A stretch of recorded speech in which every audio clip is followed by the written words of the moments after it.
Hello, my book readers. Happy weekend. I hope everybody had a really good weekend. I have had a crazy weekend, just running around all over the place. And I'm finally sitting down to record this, and I am really excited because I have been absolutely sucked into this Disney book craze, I guess. I don't know. They were released a while ago. They're nothing new. Everybody else has already read them, but I am here for it and I am reading them myself for the first time.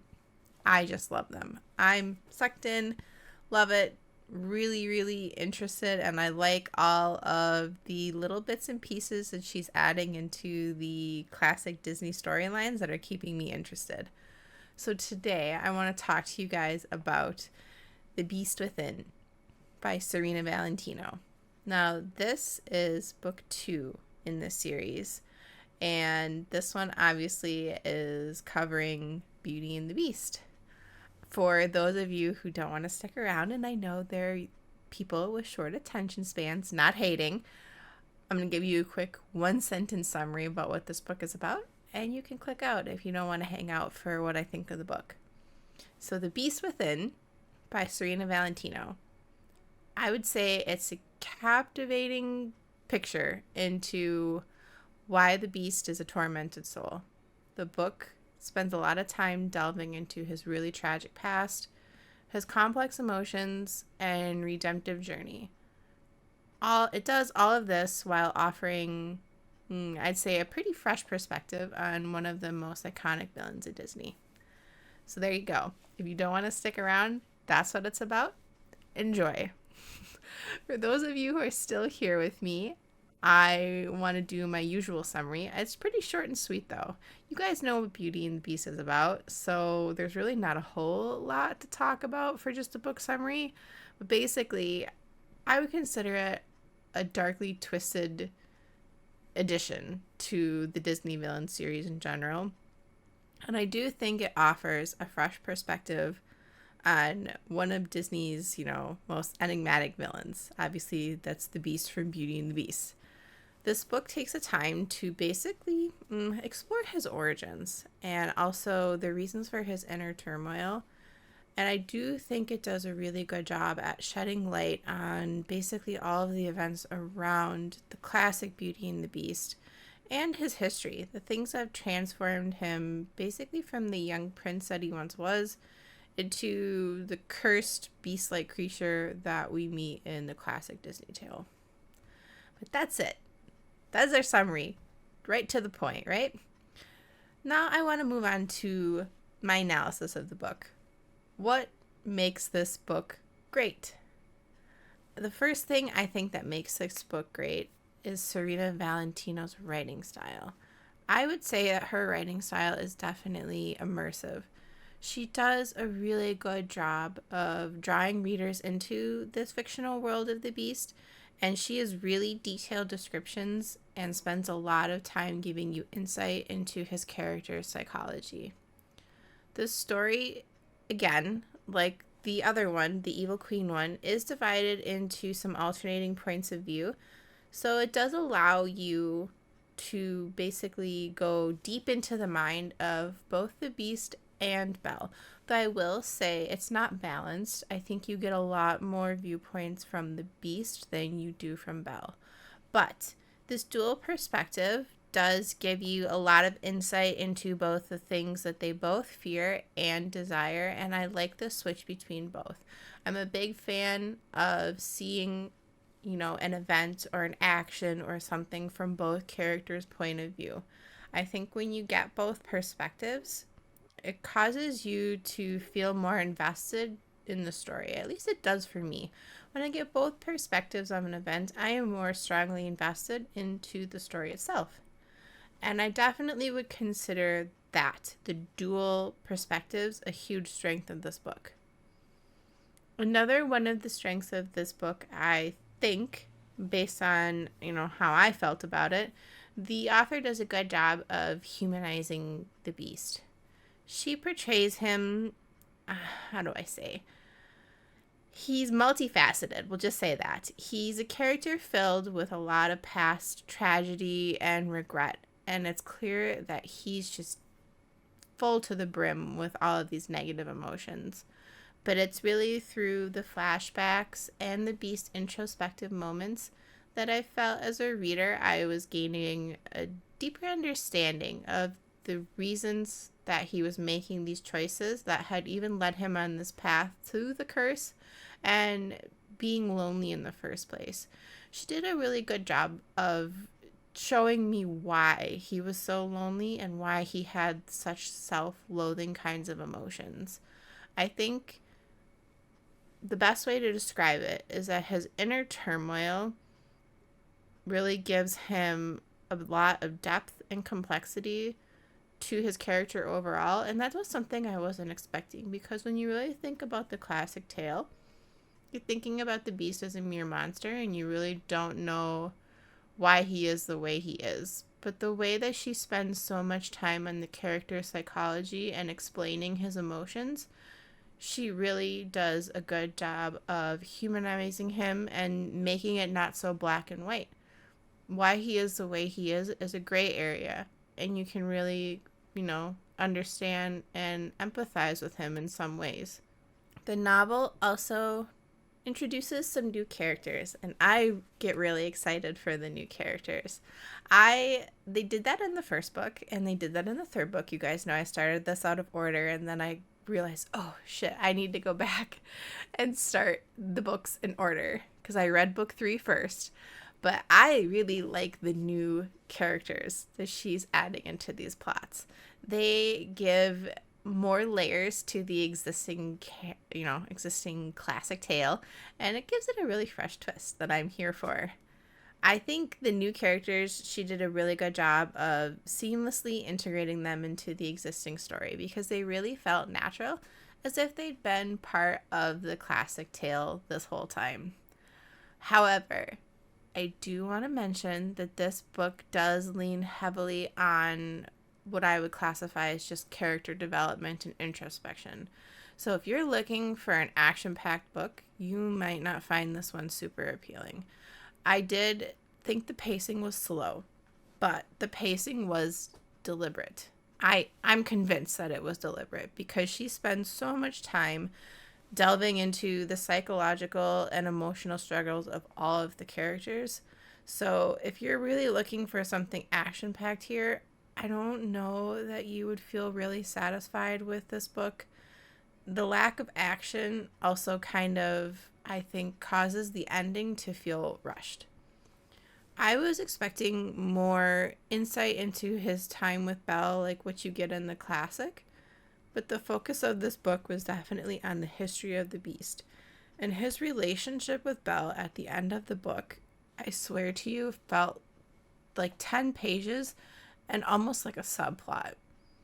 And I understand why she did that, because there's probably so much more to work with storyline-wise with the Beast than there was with Belle in this case, because that's the question, right? Why is the Beast the way he is? So I get it, but I don't think that the rushed ending was the best.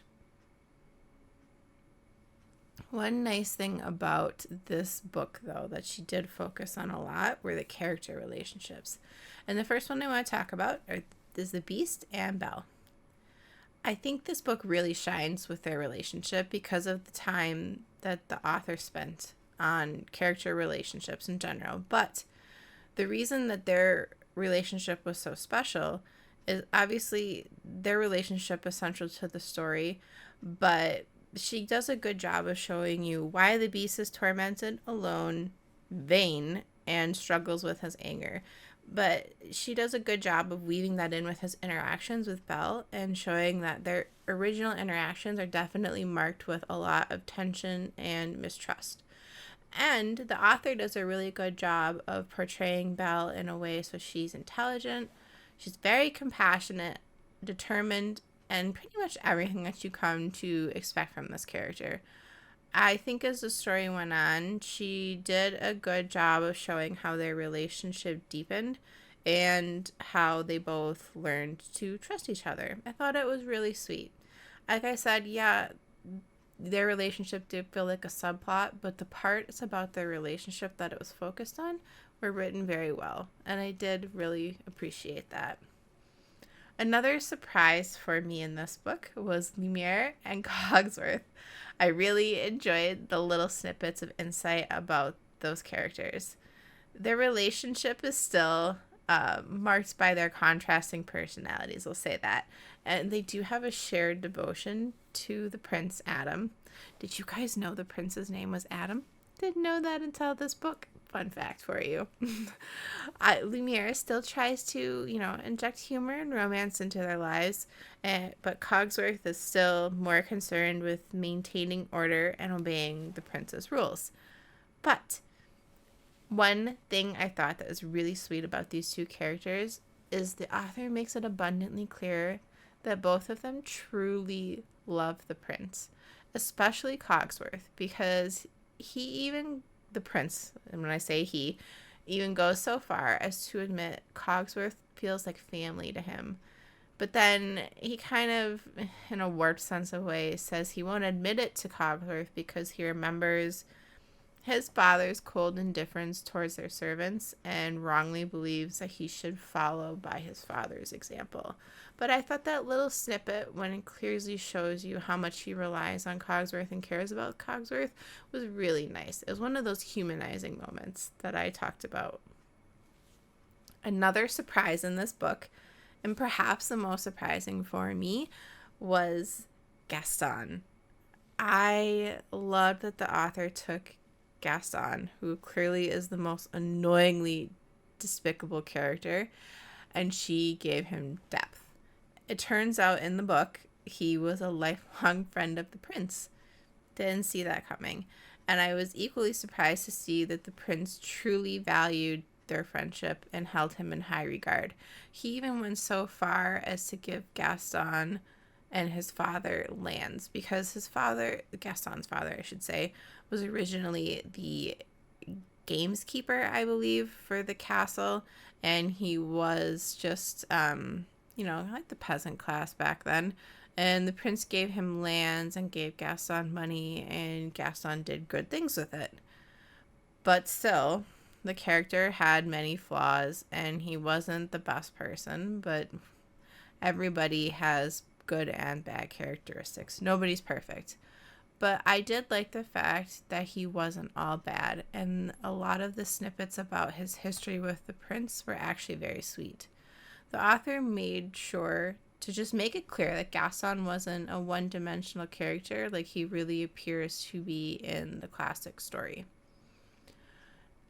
I would consider Gaston a new relationship because I wasn't expecting that coming, I guess, that he and the prince were going to be friends. And there were other new relationships too. They went over a lot of the past relationships of the prince. I'm talking like pre-Belle, we'll say. Those were enjoyable. I don't want to give too much away here about these two, because if you're reading the series, you guys will know that I've told you they follow in order chronologically, and there are some characters here that are carrying into this book that are carrying from the first book, and they will carry into the third book. So you'll come across Circe and the Odd Sisters again, and I'm sorry if I butchered her name. That's how it sounds in my head when I'm reading it, so that's how I'm going to say it. All I have to say is the Odd Sisters meddle too much, and I really don't think they're good people. I was surprised a little bit that they were so important to this story, because I really wasn't expecting them to be in it, and they were actually really, really important. But I did enjoy the section of the book that explored his relationship with Princess Tulip, who is another new relationship, and he is with her right after he is cursed.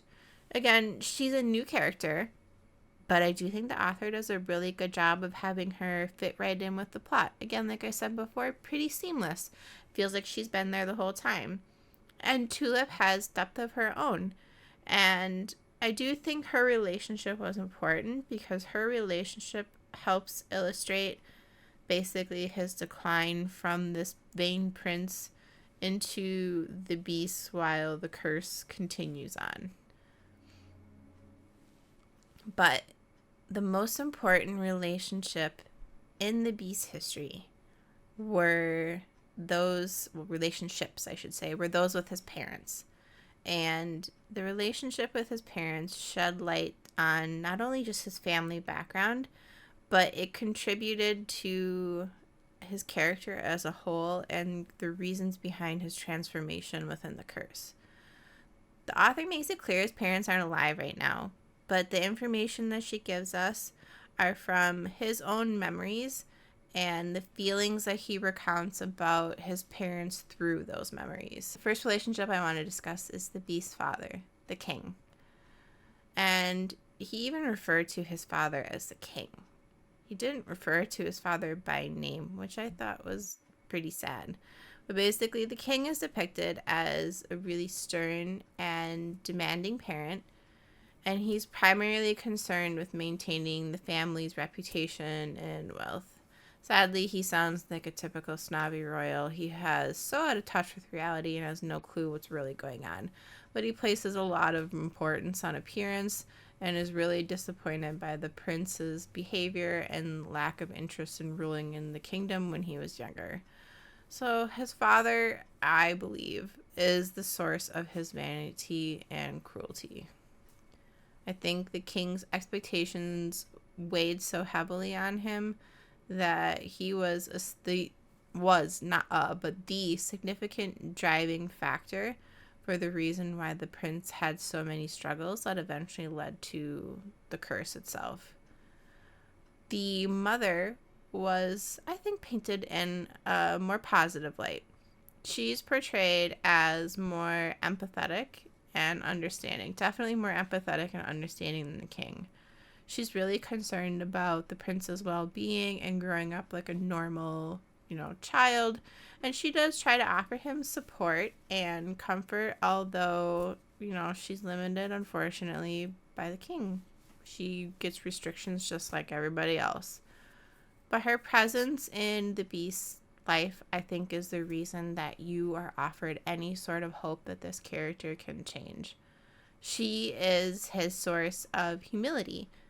I think humanity probably as well, and any source of his kindness. The author really does leave you with this feeling that his parents shaped him as the person he became when we met him in the beginning of the book. The strained relationship with his father contributes to his isolation and his feelings of overall just being unworthy, which is really, really sad. It's clear that he's always seeking his father's approval in life, and he probably never got it. He probably was never able to meet and live up to his father's expectations. And I think that's the main reason why he felt so inadequate and had all of that self-loathing behavior that we witnessed throughout much of the book. The family dynamic, we'll call it, and his history with his parents are what provide, I think, the essential context for understanding who the Beast character is. It is basically the theme of inner turmoil and personal growth that's central to the story and plot. Now for the fun part, my rating. The Beast Within, I think, is beautifully written. I'm giving this book 4 hearts. I really want to give it a 5, but I just can't. And the only reason I can't give it a 5 is just because the relationship between the Beast and Belle was rushed. Like I said, it felt like it was 10 pages. So I'm just tacking off 1 heart for it because that's pretty important. I don't think you should be rushing through one of the main points of the classic story. But the best aspect of this book, in my opinion, is her ability to humanize the Beast. 10 out of 10. She adds layers of complexity to the Beast that make you see the story through different eyes. Yeah, it's not action-packed, sadly, but I think it's deeply rewarding just watching the Beast go through this emotional, moral transformation. And that in itself is so rewarding that I would highly recommend this to anybody who is a Disney fan. Should give this one a read. But like I always say, please read them in order. If you have not read The Fairest of All, go back, read that, then come to this book, and then the one after that is Poor Unfortunate Soul, which is Ursula's story. If you guys have read this, though, I want to talk about it. Tell me what you thought of this book. Did you love it? Did you hate it? Let's talk. I think we'll continue on with the Disney books soon because I really am just plowing through these books. But maybe next time we'll cover horror, fantasy, thriller. I don't know. What do you guys want me to review? Let me know. Until next time, have a great week.